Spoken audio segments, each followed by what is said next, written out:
خداوند یسوع المسیح ہمارے منجی یشوع مشیخ کے عظیم اور جلیل اور قدوس نام میں آپ سب کی سلامتی ہو۔ نبیوں کی کہانی پروگرام کے ساتھ ہارون خان آپ کی خدمت میں حاضر ہے، اور ہم خداوند کے زندہ پاک کلام میں سے، بائبل مقدس میں سے اعمال کی کتاب کو سیکھتے جا رہے ہیں، ایکٹس آف اپوسل چیپٹر 2، اور اس سلسلے کی 4th ایپیسوڈ ہے، اعمال کا دوسرا باب اور اس سلسلے کی 4تھی قسط۔ عزیزو، خداوند کی شکر گزاری کرتے ہیں آپ سبوں کے لیے، اور اس بات کے لیے کہ خداوند ہمیں اپنے پاک کلام میں سے سیکھنے کے، سمجھنے کے، آگے بڑھنے کے یہ مواقع، یہ اپرچونٹیز فراہم کر رہا ہے، اور ہم ان سب باتوں کے لیے اور اپنی زندگیوں کے لیے خداوند کے شکر گزار ہیں۔ عزیزو، ہم خداوند کے کلام سے جڑے ہیں تاکہ ہم خداوند میں بڑھ سکیں، ہم خداوند میں گرو کر سکیں، ہم اس کے قد کے اندازے تک پہنچ سکیں۔ اور عزیزو، بڑھنے اور پھلنے پھولنے کے حوالے سے ہم جانتے ہیں کہ کسی بھی بیج کو زرخیز زمین چاہیے، ایسی جگہ چاہیے جہاں پر وہ پھلدار ہو سکے۔ ہم نے پھلدار ہونے کے حوالے سے سیکھا خداوند کے کلام میں سے کہ اگر ہم ایسے پھلدار درخت بننا چاہتے ہیں جن کے پتے بھی نہیں مرجھاتے، تو ہمیں خداوند کی توریت سے، خداوند کی شریعت سے جڑنا ہے،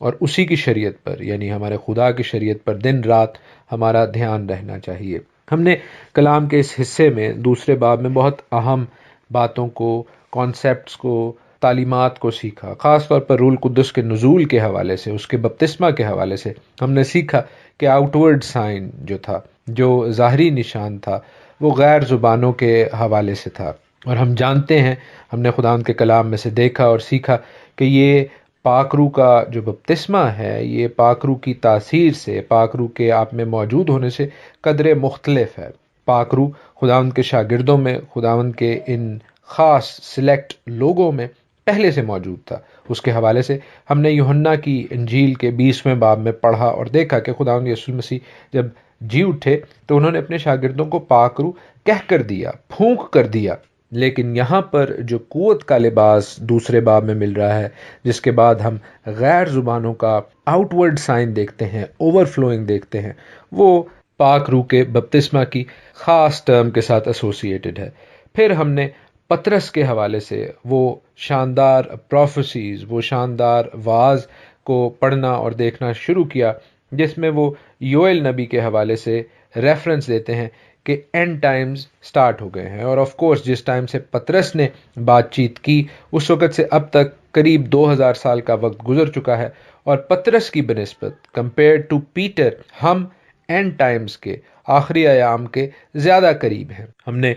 آسمان کے اوپر عجیب کام اور زمین پر جو نشانیاں ہیں ان کے حوالے سے بھی بات چیت کی، بوڑھوں کے خواب دیکھنے اور جوانوں کے رویا دیکھنے، اور خداوند کے بیٹے اور بیٹیوں کے نبوت کے حوالے سے بھی یوئیل کی پروفیسی کو، نبوت کو قریب سے دیکھا۔ اور عزیزو، ان واقعات کو ہم اپنی زندگیوں میں بھی دیکھتے ہیں، ہمارے آس پاس یہ واقعات ہو رہے ہیں۔ As we are going through it, ہم جب ان کے ظہور کو دیکھتے ہیں تو عزیزو، ہم اس بات کو جانیں اور مانیں کہ خداوند کے کلام کی نبوتیں پوری ہو رہی ہیں، اور یہ نبوتیں بیان خداوند کے کلام کی پیشن گوئیوں کے مطابق، پروفیسیز کے مطابق پوری ہوں گی، اور ہم بے شک خداوند یسوع المسیح کا آنا بھی دیکھیں گے اور اس کی بادشاہی کا حصہ بھی ہوں گے، بشرطے کہ ہم اپنے آپ کو اس ہلاکت کے فرزند سے، اس ہلاکت کے فرزند کی اور اس سسٹم کی جو کہ مخالف مسیح کا سسٹم ہے، اس سسٹم کی ٹیچنگ سے، تعلیمات سے دور رکھتے ہیں۔ وہ جو بے شرع ہیں، وہ جو یہاں پر ورڈ یوز ہوا ہے اینوموس ہیں، without the law of God, without the Torah of God. جی ہاں، ایسی ٹیچنگ سے جو ہمیں خداوند کے کلام کی، خداوند کے آئین اور احکام کی محبت سے، خداوند کے اوقات اور خداوند کی شریعت سے دور کرتی ہیں۔ عزیزو، خداوند کا کلام کہتا ہے کہ ایسی تعلیمات سے، ایسی سوچوں سے ہم نے بچ کے رہنا ہے، کیونکہ کلام مقدس نئے عہد نامے برت حادثہ کی کتاب پہلا یوحنا کے خط میں، فرسٹ ایپیسل آف جان کے 3rd چیپٹر میں گناہ کی، سن کی ڈیفینیشن ایسے کرتا ہے کہ جو کوئی گناہ کرتا ہے وہ شرع کی مخالفت کرتا ہے، گناہ شرع کی مخالفت ہی ہے۔ جی ہاں عزیزو، جو لیڈران جن کی آنکھوں پر پردہ پڑا ہوا ہے، یا جن کی عقلوں پر پردہ پڑا ہوا ہے، اس جہان کے خدا نے، ابلیس نے، جن کو خداوند کی شریعت، خداوند کی توریت اور بائبل مقدس کے بارے میں اندھا کر دیا ہے، وہ شاید اس آیت کو بھی کلام مقدس کی آیت نہ جانے۔ لیکن عزیزو، آپ سب جن کے پاس بائبلز ہیں وہ اس آیت کو ضرور پڑھیے گا کہ خداوند کی شرع کی، خداوند کی توریت کی، خداوند کے آئین اور احکام کی مخالفت ہی دراصل گناہ ہے، سن ہے۔ بلکہ ایسے لوگ، ایسے لیڈران جو خداوند کی شریعت کو، خداوند کی توریت کو، خداوند کے آئین اور احکام کو چھوٹا کرتے ہیں، خداوند یسوع المسیح ان کے حوالے سے کہتے ہیں کہ وہ خدا کی بادشاہی میں سب سے چھوٹے کیے جائیں گے۔ متی کے 5ویں باب میں، میتھیو 5 میں اس کا ذکر ہے، اور خداوند کا کلام اس بارے میں بڑا کنسسٹنٹ ہے، بڑا واضح ہے، بڑا کلیئر ہے۔ امثال کے 28ویں باب میں، پرووربس 28 میں خداوند کہتے ہیں کہ جو کان پھیر لیتا ہے کہ شریعت کو نہ سنے، اس کی دعا بھی نفرت انگیز ہے۔ سو عزیزو، خداوند کی شریعت کے حوالے سے جو لیڈران، جو لوگ اپنے کانوں کو پھیرتے ہیں اور دوسروں کو بھی ایسا ہی سکھاتے اور سمجھانے کی کوششیں کرتے ہیں، بلکہ خداوند کی شریعت کو موسوی شریعت کہہ کر خداوند کی توہین کرتے ہیں، عزیزو، ایسے لوگوں کی دعا بھی خداوند کے کلام کی کسوٹی، خداوند کے کلام کی میجرنگ سٹک کے مطابق نفرت انگیز ہے۔ عزیزو، ہم اس سپیچ کی جانب، اس واعظ کی جانب واپس آتے ہیں جو پطرس اس وقت اسرائیل میں موجود اور خاص طور پر یروشلم میں موجود لوگوں کے ساتھ کر رہا ہے۔ اور چونکہ ہم نے اس کی 24ویں آیت تک پڑھ لیا تھا، ہم اس کے بعد آگے پڑھتے ہیں جہاں پر وہ کہتا ہے کہ خدا نے موت کے بند کھول کر اسے جلایا، کیونکہ ممکن نہ تھا کہ وہ اس کے قبضہ میں رہتا۔ کون؟ خداوند یسوع المسیح۔ کیونکہ داؤد اس کے حق میں کہتا ہے کہ میں خداوند کو ہمیشہ اپنے سامنے دیکھتا رہا، کیونکہ وہ میری دہنی طرف ہے تاکہ مجھے جنبش نہ ہو۔ اسی سبب سے میرا دل خوش ہوا اور میری زبان شاد، بلکہ میرا جسم بھی امید میں بسا رہے گا، اس لیے کہ تو میری جان کو عالم ارواح میں نہ چھوڑے گا، نہ اپنے مقدس کے سڑنے کی نوبت پہنچنے دے گا۔ تو نے مجھے زندگی کی راہیں بتائیں، تو مجھے اپنے دیدار کے باعث خوشی سے بھر دے گا۔ پطرس آگے کہتا ہے کہ اے بھائیو، میں قوم کے بزرگ داؤد کے حق میں تم سے دلیری کے ساتھ کہہ سکتا ہوں کہ وہ موا اور دفن بھی ہوا، اور اس کی قبر آج تک ہم میں موجود ہے۔ بس نبی ہو کر اور یہ جان کر کہ خدا نے مجھ سے قسم کھائی ہے کہ تیری نسل سے ایک شخص کو تیرے تخت پر بٹھاؤں گا، اس نے پیشن گوئی کے طور پر مسیح کے جی اٹھنے کا ذکر کیا ہے کہ نہ وہ عالم ارواح میں چھوڑا گیا، نہ اس کے جسم کے سڑنے کی نوبت پہنچی۔ اسی یسوع کو خدا نے جلایا مطلب زندہ کیا، جس کے ہم سب گواہ ہیں۔ پس خدا کے دہنے ہاتھ سے سر بلند ہو کر اور باپ سے وہ روح القدس حاصل کر کے جس کا وعدہ کیا گیا تھا، اس نے یہ نازل کیا جو تم دیکھتے اور سنتے ہو۔ کیونکہ داؤد تو آسمان پر نہیں چڑھا، لیکن وہ خود کہتا ہے کہ خداوند نے میرے خداوند سے کہا، میری داہنی طرف بیٹھ، جب تک کہ میں تیرے دشمنوں کو تیرے پاؤں تلے کی چوکی نہ کر دوں۔ پس اسرائیل کا سارا گھرانہ یقین جان لے کہ خدا نے اسی یسوع کو جسے تم نے مصلوب کیا، خداوند بھی کیا اور مسیح بھی۔ آمین۔ ہاللویہ۔ عزیزو، کیسے ہی خوبصورت الفاظ ہیں جو خداوند کی پاک روح سے سرشار کر دیتے ہیں، بھر دیتے ہیں، فل اپ کر دیتے ہیں ہمیں جب ہم انہیں پڑھتے ہیں، جب ہم انہیں سنتے ہیں۔ عزیزو، یہ پروفیسیز، یہ نبوتیں جو پطرس کوٹ کر رہا ہے، اور یاد کیجئے یہ کوٹ کر رہا ہے، وہ خداوند کے کلام کو یوز کر رہا ہے، خداوند یسوع المسیح کی گواہی دیتے ہوئے، اس کے جی اٹھنے کے حوالے سے، اس سٹیٹس کے حوالے سے جو خداوند یسوع المسیح اب رکھتا ہے کہ وہ باپ کی دہنی طرف ہے، وہ خدا بھی ہے اور وہ مسیح بھی ہے۔ ہاللویہ۔ 2-3 زبوروں سے یہ کوٹ کی جا رہی ہیں باتیں، زبور 16 سے، زبور 2 سے اور زبور 110 سے، Psalm 16, Psalm 2 and Psalm 110۔ اور ان تمام زبوروں کے ان حوالوں کو آپ ہائی لائٹ کر سکتے ہیں جب آپ انہیں میچ کریں گے اعمال کے 2 باب میں پطرس کی اس تقریر کے ساتھ، اور آپ جانیں گے کہ کیسی ڈیوائن، کیسی الہی برکت، بلیسنگ پطرس کے پاس موجود ہوئی ہے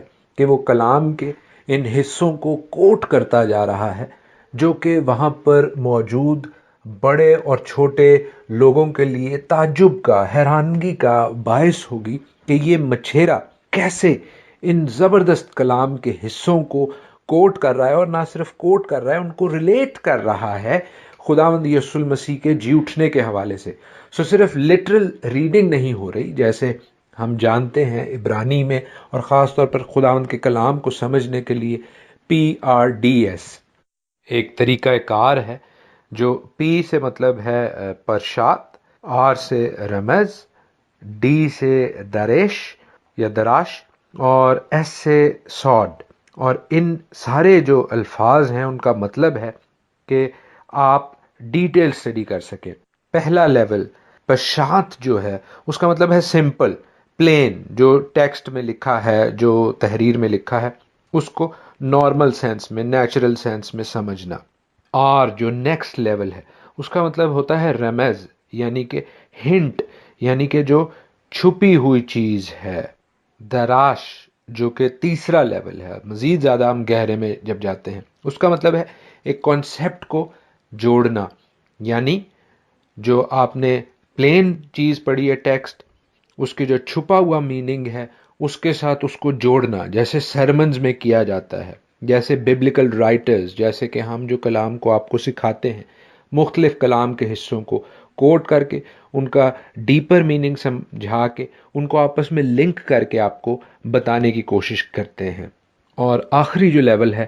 سود یا سوڈ جس کو کہتے ہیں، اس کا مطلب ہے عزیزو بہت ہی خفیہ مطلب، وہ مطلب جس کو کئی طریقے سے انٹرپریٹ کیا جا سکتا ہے، جس کے for deeper, for more mystical meanings ہوتے ہیں۔ جیسے مثال کے طور پر خداوند یسوع المسیح نے کہا، یہ لو میرا خون کا وہ نیا عہد،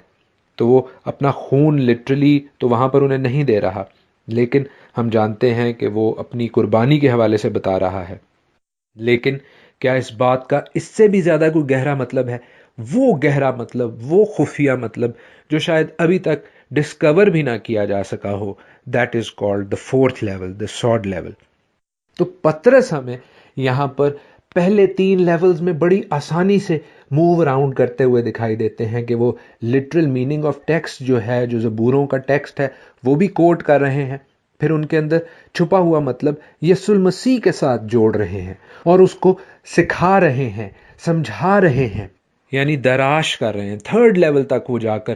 بات کر رہے ہیں، سمجھا رہے ہیں۔ اور یہ امیزنگ بات ہے، یہ ایک نہایت ہی حیران کن بات تھی اس آڈینس کے لیے، ان حاضرین کے لیے جو خداوند کے کلام سے شاید سطحی طور پر جسٹ سرفس لیول پہ واقف تھے۔ انہوں نے یہ زبور پڑھے ہوں گے، لیکن اب ان زبوروں کے حوالے سے پطرس ان کو سمجھا رہے ہیں کہ وہ یسوع المسیح کے حوالے سے لکھے گئے ہیں۔ داؤد نے وہ اپنے لیے نہیں کہا۔ مثال کے طور پر ہم دیکھتے ہیں کہ زبور 16 میں جس طرح لکھا ہے، سام 16 میں، اس کی 8ویں آیت سے میں پڑھتا ہوں آپ کے لیے، 8th ورس سے، کہ میں نے خداوند کو ہمیشہ اپنے سامنے رکھا ہے، چونکہ وہ میرے داہنے ہاتھ ہے، اس لیے مجھے جنبش نہ ہوگی۔ اسی سبب سے میرا دل خوش اور میری روح شادمان ہے، میرا جسم بھی امن و امان میں رہے گا، کیونکہ تو نہ میری جان کو پاتال میں رہنے دے گا، نہ اپنے مقدس کو سڑنے دے گا۔ سو دیکھیے، یہ وہ آیات ہیں جو پطرس کوٹ کر رہے ہیں زبور میں سے اعمال کی کتاب میں۔ ہاللیلویا۔ اور بتاتے ہیں